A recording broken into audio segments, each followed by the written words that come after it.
aty amin'ny tsy fandripahalemana ny fahafahana mamatatra ny mombamomba ny ponina amin'ny alalan'ny soram-piankonana hoy ny lehibe ny faritra Bongalava.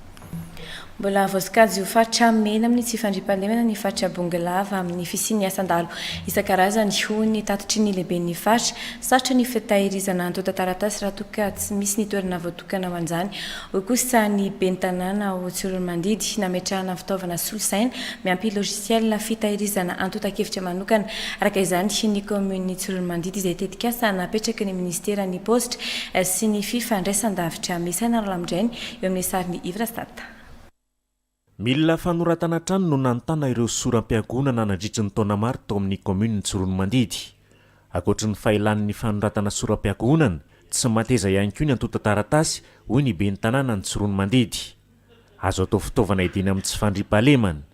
Fampidirana ny olona tsirairay anatina fichier anankiray hoe vao mitondra carte résident anankiray ny olona iray ponina eo dia fantatra hoe ranona rano, fantatra amin'ny tsipireo ny momba azy. Tena zava-dehibe ary ny tena tombontsoa na intérêt général ho an'ny faritra iray manontolo dia rehefa tena zoina zany zavatra izany dia tena ady amin'ny insécurité zany, na insécurité inona na insécurité inona raha vao mahakasika ny état de personne, mahakasika ny renseignement momba ny olona anankiray dia tonga dia fantatra daholo hoe ohatr'izao momba ny olona ty.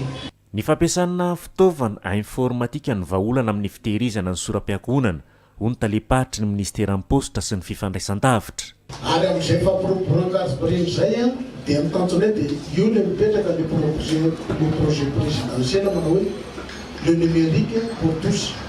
Izany hoe numérique ho an'ny rehetrarehetra fa tsy ho an'ny olona raha satria raha teo aloha dia presque sampan-draharaha ambonimbony sy manamanana ihany mampiasa n'ity numérique ity. Kanefa amin'izao fotoana izao dia miezaka ministera ho ny rehetrarehetra mampiasa an'io araka ny projet présidentiel voalaza teo ary tsy ny rehetrarehetra eo moa ny rehetra tsirairay fa ny anisan'ny tanjona nataony koa zany dia misy ny ao anatin'io le projet présidentiel misy ny atao hoe commune numérique.